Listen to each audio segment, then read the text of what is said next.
स्वागत है दोस्तों आपका एक बार फिर से एक नए लेक्चर में। दोस्तों यह फाइलम सिलेंट्रेटा के लेक्चर नंबर 2 का दूसरा पार्ट है। इसके पहले वाले पार्ट में हम लोग फिगर के हिसाब से समझ गए थे कि ओविलिया कॉलोनी के अंदर कौन कौन सी स्ट्रक्चर्स आती हैं। बाकी वीडियो लंबा होने की वजह से हमने फिगर समझा करके छोड़ दिया था। आज के इसके पार्ट 2 में हम आपको बताएंगे ओविलिया कॉलोनी से संबंधित आप इसके बारे में आसान तरीके से लिखेंगे कैसे। तो चलिए देखते हैं आपको इसके बारे में क्या लिखना है। तो देखिए यहाँ तक मैंने बता दिया था कि ओविलिया एक कॉमन कॉलोनियल हाइड्रोजोवन है और यह सेडेंट्री यानी किसी चीज से चिपका रहता है। मैरीन होता है यानी समुद्री जल में पाया जाता है।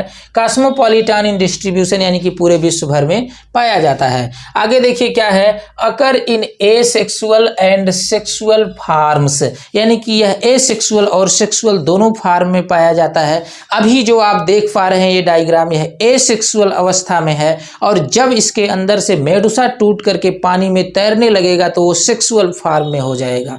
तो एसेक्सुअल और सेक्सुअल दोनों फार्म में यह पाया जाता है। Asexual form is branched and attached to the rock. Asexual form जो होता है यह ब्रांच्ड होता है, जैसा कि आप देख पा रहे हैं बहुत सारी इसे शाखाएं निकली हुई है। यहां पर भी बहुत सारी शाखाएं निकली थी, ये तो एक शाखा ही दिखाया गया है। तो ब्रांच्ड होती है और अटैच टू द रॉक और समुद्र के अंदर पाई जाने वाली चट्टानों से यह चिपका रहता है। और किससे चिपका रहता है? स्टोन से यानी पत्थरों से चिपका रहता है। सेल्स ऑफ एनिमल्स, सेल्स किसे कहते हैं? तो फाइलम मोलस्का जो है उसकी बॉडी के ऊपर एक हार्ड कवरिंग पाई जाती है जिसको सेल्स कहते हैं। जैसे घोंघा आप देखे हैं, घोंघा के ऊपर एक हार्ड कवरिंग होती है जिसे सेल कहते हैं। आप फोड़ेंगे ऐसे किसी चीज से तो फूट जाएगा, तो वो क्या है? सेल्स है। तो ये जो ओविलिया है उस सेल्स के ऊपर भी चिपके हुए दिख सकते हैं। बाकी अन्य जो फाइलम मोलस्का के प्राणी हैं उनके ऊपर भी ये चिपक सकते हैं, तो उसी कठोर कवरिंग को सेल्स बोलते हैं। तो उस सेल्स पर भी ये चिपके रहते हैं। वुडन पीलिंग यानी कि लकड़ी का कोई चीज या ढेर सारी लकड़ियां हैं तो उसके ऊपर भी चिपका रहेगा। लकड़ियों का जो गट्ठर होता है उसको वुडन पीलिंग बोलते हैं। And seaweeds like laminaria, laminaria एक सी वीड्स है, एक समुद्री घास है। इन घासों के ऊपर भी ये चिपके हुए दिख जाएंगे। कौन? ओविलिया, यानी कि ओविलिया की कॉलोनी समुद्री घास के ऊपर भी चिपकी हुई दिख सकती है। आगे क्या है? Look like delicated whitish and light brown fur. Look like का मतलब ये दिखती कैसी है? तो कोमल, जैसे कोई कोमल यानी डेलिकेट का मतलब क्या? कोमल। व्हाइटिश मतलब सफेद कलर में और लाइट ब्राउन का मतलब हल्का ब्राउन कलर में। फर की तरह से यह ग्रोथ दिखेगी यानी कि फर की तरह से यह सागर के अंदर दिखेगी। कौन? Colony of Obelia. ये तो एसेक्सुअल फार्म की बात की जा रही थी। अब सेक्सुअल फार्म की बात की जा रही है। तो sexual form is bell or umbrella shaped. मैंने अभी बताया है कि यह बेल या फिर मतलब घंटी की तरह से या फिर अम्ब्रेला या छतरी की तरह से सेक्सुअल स्टेज दिखेगी जिसका नाम मेडुसा रहेगा और पानी में इस तरह से तैरती रहेगी। जैसे कोई घंटी पानी में ऐसे तैरा दीजिए तो उसी तरह से मेडुसा पानी में तैरता हुआ दिखेगा। आगे जब हम रिप्रोडक्शन पढ़ाएंगे तो आपको ये चीज़ें स्पष्ट हो जाएंगी। अभी आप कल्पना करिए कि जैसे कोई घंटी पानी में तैरा दिया जाए या कोई छतरी पानी में तैरा दिया जाए। अब छतरी को ऐसे उलट कर नहीं तैराना है, नीचे की तरफ उसका करना है, डंडी जैसे नहीं जिस अवस्था में छतरी होती है। प्लेट तो ऐसे रखा जाता है लेकिन प्लेट को जब आप उलट देंगे तो वो मेडुसा की तरह से काम करने लगेगा, यानी कि मेडुसा की तरह से दिखने लगेगा। मेडुसा का काम नहीं कर सकता है। तो अम्ब्रेला शेप्ड दिखेगा या फिर बेल शेप्ड दिखेगा और फ्री स्विमिंग यानी कि स्वतंत्र रूप से तैरता हुआ दिखेगा और इसे क्या कहेंगे? मेडुसा कहेंगे। क्या कहेंगे? मेडुसा।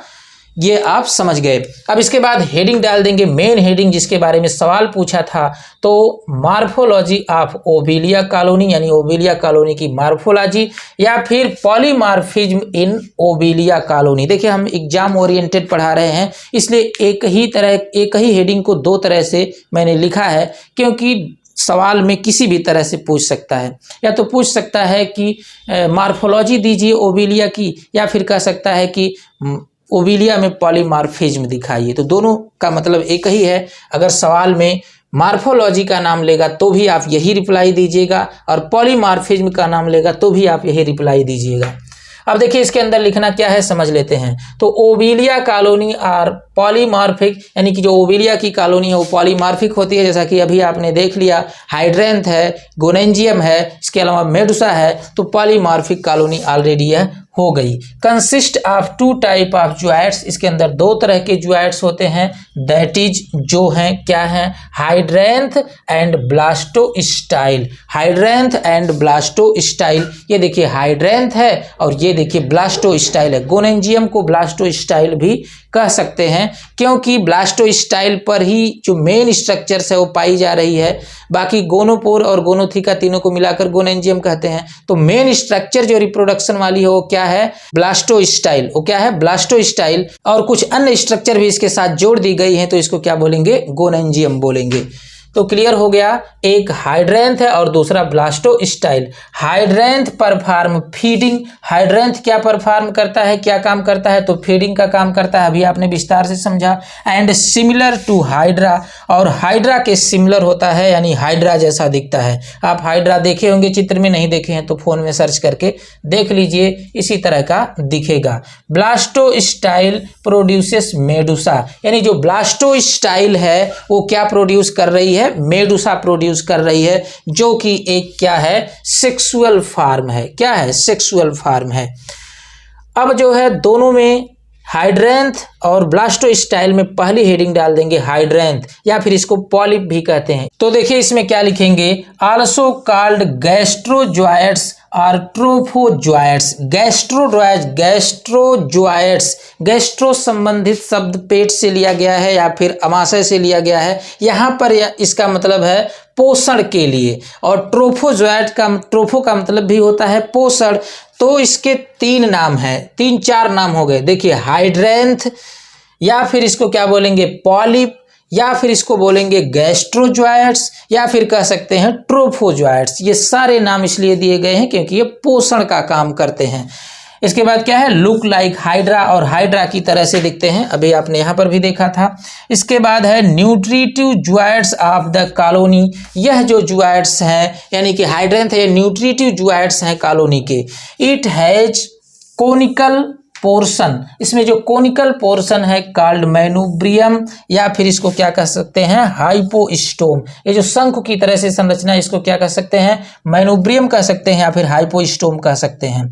24 से 30 tentacles arranged at the base of manubrium, यानी जो मैनुब्रियम या हाइपोस्टोम दोनों नाम एक ही का है। तो इसके बेस पर तमाम टेंटिकल्स निकले हुए हैं जिसकी संख्या 24 से 30 हो सकती है। Manubrium is hollow, it's cavity, manubrium एक खोखली संरचना है और इसकी जो कैविटी होती है मीट विथ, मिल जाती है, विथ मतलब साथ, किसके साथ, तो इंटरनल कैविटी, जो इसके इंटरनल कैविटी है उसी के साथ जो है हाइपोस्टोम या मैनुब्रियम की कैविटी मिली हुई है, क्योंकि यहाँ से भोजन लेकर के किसमें दिया जाएगा, हाइपोस्टोम या मैनुब्रियम में दिया जाएगा। और मैनुब्रियम पूरी अगर इस अंदर की कैविटी से नहीं मिला रहेगा तो फिर भोजन का सप्लाई कैसे पूरी कॉलोनी के अंदर हो पाएगा। तो आप वैसे भी समझ गए होंगे कि मैनुब्रियम की जो कैविटी है वह इंटरनल कैविटी से पूरा मिला रहेगा, यानी कि जो गैस्ट्रोवैस्कुलर कैविटी है उस कैविटी से पूरा मिला रहेगा। आगे है it open outside through mouth, बाहर की तरफ या माउथ के द्वारा खुलता है। फिर इसके बाद है माउथ इज इलास्टिक, इसका जो माउथ होता है इलास्टिक होता है, सबका माउथ इलास्टिक होता है लगभग। अगर इलास्टिक नहीं रहेगा तो आप अपने हिसाब से कैसे फैला पाएंगे और कैसे सिकोड़ पाएंगे। जैसे अभी आपको कोई चीज़ खाना रहता है, सेब वगैरह खाना है, तो आप क्या करते हैं, मुंह को पूरा फैला करके सेब को काट लेते हैं। तो सबके माउथ के अंदर एक कैपेसिटी है, उसे आवश्यकता अनुसार फैलाया जाना और सिकोड़ा जाना। अब आवश्यकता अनुसार इतना बड़ा तो आप माउथ नहीं फैला सकते हैं, उसकी एक कैपेसिटी है। तो उसी तरह से ओविलिया का माउथ है वो भी इलास्टिक है, वो उसे भी फैलाया और सिकोड़ा जा सकता है। इसके बाद है इंजेशन एंड इजेशन, यानी कि भोजन को अंदर लेना। इंजेशन बाहर निकाल, अपाच्य भोजन यानी कि अनडाइजेस्टेड फूड को बाहर निकालना, इजेशन। तो इंजेशन एंड इजेशन, भोजन को अंदर लेना और बाहर निकालना, बोथ दोनों टेक्स प्लेस बाय माउथ, यह दोनों काम माउथ से ही कर दिया जाता है। मैंने पहले भी बताया था कि इसके अंदर एक ही ओपनिंग होती है जो माउथ होता है, और माउथ के द्वारा भोजन को अंदर भी लिया जाता है और अनडाइजेस्टेड फूड मटेरियल को वहीं से बाहर भी निकाल दिया जाता है। अपाच्य भोजन को, जिसकी शरीर के अंदर अब आवश्यकता नहीं है, उसे बाहर निकालने का भी काम किसके द्वारा किया जाता है? तो माउथ के द्वारा किया जाता है। एनस अब्सेंट, इसके अंदर एनस नहीं होता है। फाइलम सीलेंट्रेटा के अंदर पाए जाने वाले किसी भी एनिमल्स के अंदर एनस नहीं होता है। तो हाइड्रेंथ के अंदर क्या लिखना है ये आप समझ गए। अब इसके बाद फिर ब्लास्टोस्टाइल या फिर गोनेंजियम हेडिंग डाल देंगे। ब्लास्टोस्टाइल या गोनेंजियम, यहाँ पर जो स्ट्रक्चर है उसकी बात हम करेंगे। तो देखिए इसमें क्या लिखेंगे, सिलेंड्रिकल, पहले ही आप समझ गए सिलेंड्रिकल है, ट्यूब लाइक है, विदाउट माउथ, इसके अंदर माउथ भी नहीं है, एंड टेंटिकल्स, ये टेंटिकल्स भी नहीं है, यानी कि विदाउट माउथ एंड टेंटिकल, इसके अंदर माउथ भी नहीं है और टेंटिकल्स भी नहीं है। आगे देखिए क्या है, एराइजेज एक्सिस ऑफ पॉलिप, ये जो देख पा रहे हैं आप पॉलिप या फिर हाइड्रेंथ है, पॉलिप या फिर क्या है हाइड्रेंथ है, इसी के एक्सिस से निकला होता है। ये देखिए इसका एक्सियल पोजीशन है, तो इसी से ये जो है गोनेंजियम या फिर ब्लास्टोस्टाइल निकला हुआ है। तो बात आप समझ गए होंगे। आगे देखिए क्या है, पेरिसार्क कवरिंग ऑफ ब्लास्टोस्टाइल इज कॉल्ड गोनोथिका, यानी जो ब्लास्टोस्टाइल की पेरिसार्क की बनी हुई ये कवरिंग है, ये देखिए पेरिसार्क ब्लैक कलर से मैंने बनाया हुआ है, इसी की जो एक कवरिंग है, इस कवरिंग को क्या बोलेंगे? गोनोथिका। क्या बोलेंगे? गोनोथिका। इट इज लॉन्ग हॉलो, यह लंबी, और हॉलो का मतलब खोखली, ट्यूब का मतलब एक ट्यूब है, यानी कि गोनेंजियम एक लॉन्ग हॉलो ट्यूब है।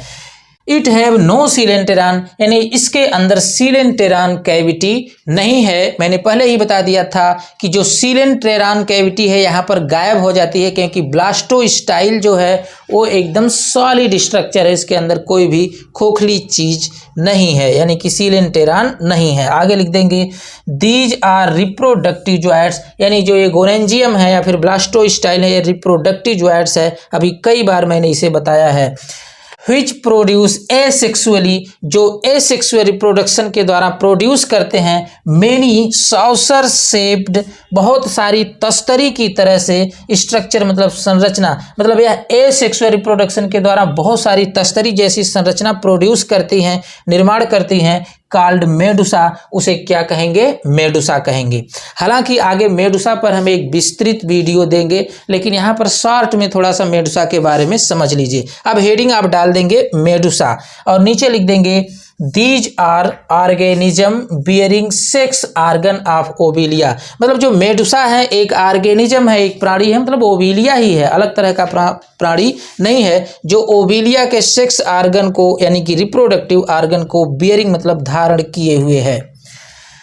इन बर्ड कंडीशन, यानी कि बर्ड के कंडीशन में, कलिका अवस्था में, medusa attached from the blastostyle, medusa blastostyle से अटैच रहता है। आगे क्या है, medusa is umbrella like, medusa umbrella like structure है, which is attached from the blastostyle, जो ब्लास्टोस्टाइल से अटैच है, अम्ब्रेला लाइक स्ट्रक्चर है जो ब्लास्टोस्टाइल से अटैच है, बाय द एक्स अम्ब्रेलर सरफेस, ये बात आप याद रखिएगा, एक्स अम्ब्रेलर सरफेस से यह ब्लास्टोस्टाइल पर अटैच रहता है। जैसे मान लीजिए कि यह ब्लास्टोस्टाइल है और यह अम्ब्रेला लाइक क्या है? मेडुसा है, तो इसका एक्स अम्ब्रेलर सरफेस क्या है? तो जो ये पीछे वाला उभरा हुआ भाग है ये क्या है? एक्स अम्ब्रेलर सरफेस है, और अंदर का जो भाग है वो सब अम्ब्रेलर सरफेस है। तो अब ब्लास्टोस्टाइल से यह कैसे जुड़ा होता है? क्या इस तरह से जुड़ा होता है या इस तरह से जुड़ा होता है? तो इस तरह से जुड़ा होता है, क्योंकि एक्स अम्ब्रेलर सरफेस से जुड़ा होता है, इस वाले सरफेस से जुड़ा होता है। कोई फूल वगैरह भी आप देखे हैं कि अपनी डाल से कैसे लगा होता है, तो इस तरह से ही लगा होता है। ये डाल है तो इस पर ऐसे फूल तो लगता नहीं है, तो एक सामान्य तरीके से ही जुड़ा है, इसमें कुछ स्पेशलिटी नहीं है। बस आप इतना जानते रहिए कि एक्स अम्ब्रेलर सरफेस क्या है और सब अम्ब्रेलर सरफेस क्या है। तो जो फूला हुआ पोर्शन पीछे है वो एक्स अम्ब्रेलर सरफेस है, और इसी सरफेस से मेडुसा जो है वो ब्लास्टोस्टाइल से जुड़ा होता है। ए मैच्योर मेडुसा, मतलब जब मेडुसा मैच्योर हो जाता है, परिपक्व हो जाता है, मेच्योर मेडुसा डिटैच्ड मतलब टूट जाता है फ्रॉम द ब्लास्टोस्टाइल मतलब ब्लास्टोस्टाइल से and release through the gonopore और रिलीज मतलब निकल जाता है गोनोपोर से। मैंने अभी बताया है कि इस गोनोपोर के माध्यम से मेडुसा बाहर निकल जाएगा। आगे फिर क्या है, सीनोसार्क और पेरिसार्क दोनों देख लीजिए। सीनोसार्क के अंदर तीन चीजें हैं, एपिडर्मिस यानी कि बाहर की लेयर, जैसा कि आप जनरल कैरेक्टर के समय देखे थे कि इसमें एपिडर्मिस होती है बाहर और अंदर गैस्ट्रोडर्मिस होती है। जैसे देखिए ये कोई सिलेंट्रेटा का एनिमल है, इसके अंदर इस तरह की स्ट्रक्चर है। अभी यह सीनोसार्क हमने बनाया है। अभी इसके बाहर तो एक नॉन लिविंग स्ट्रक्चर पेरिसार्क है जिसको अभी हम बता रहे हैं। तो सीनोसार्क पर के अंदर क्या है, एपिडर्मिस। तो ये जो बाहर वाली स्ट्रक्चर है सीनोसार्क के अंदर वो क्या है, एपिडर्मिस है जो कि आउटर है। और फिर इसके बाद क्या है, अंदर जो है गैस्ट्रोडर्मिस है। ये वाली कैविटी, ये वाली जो लाइनिंग है लेयर है वो गैस्ट्रोडर्मिस इनर है और मीजोडर्मिस, इन दोनों के बीच में जो ये मीजोडर्मिस नहीं कह सकते हैं, मीजोग्लिया, क्या है मीजोग्लिया, यह दोनों लाइनिंग के बीच में यानी कि दोनों लेयर के बीच में मीजोग्लिया है जो सामान्य एक जनरल कैरेक्टर है। पीछे भी आप इसे कई बार सुन चुके हैं। इसके बाद फिर देखिए क्या है, दोनों ये देखिए सबसे बाहर क्या है एपिडर्मिस और सबसे अंदर क्या है गैस्ट्रोडर्मिस, क्या है गैस्ट्रोडर्मिस। और उसके नीचे उसके अंदर जो कैविटी है इसको गैस्ट्रोवेस्कुलर कैविटी कहेंगे। जनरल कैरेक्टर बताते समय ये सारा डिटेल आपको दिया गया है। अब देखिए बात आती है पेरिसार्क की। तो पेरिसार्क क्या है, नॉन लिविंग काइटिनस लेयर। यह नॉन लिविंग है यानी कि मृत है, काइटिनस एक लेयर है सराउंड द सीनोसार्क जो सीनोसार्क को घेरे रहती है। तो आप समझ गए होंगे कि बाहर की जो केवल एक पतली परत है वह डेड है यानी कि नॉन लिविंग है और पेरिसार्क है। बाकी अंदर का जो जितना मटेरियल है वो सब का सब क्या है, सीनोसार्क है। और सीनोसार्क में दो लेयर, बाहर की एपिडर्मिस, अंदर की गैस्ट्रोडर्मिस और बीच में जिलेटिनस मटेरियल जो है वो है मीजोग्लिया। और सबसे अंदर जो कैविटी है इसको गैस्ट्रोवेस्कुलर कैविटी कहेंगे। तो पूरा डिटेल आप ओबेलिया से संबंधित समझ गए। वीडियो थोड़ा लंबा हुआ लेकिन आपको पूरी डिटेल जरूर समझ में आ गया होगा। तो दोस्तों यह पूरी मार्फोलॉजी रही ओबेलिया की। आशा करते हैं कि आपको मार्फोलॉजी पूरी तरह से जरूर समझ में आया होगा। बाकी नेक्स्ट लेक्चर में हम आपको बता देंगे मेडुसा की स्ट्रक्चर के बारे में। तो मिलते हैं फिर नेक्स्ट लेक्चर में, तब तक के लिए जय हिंद।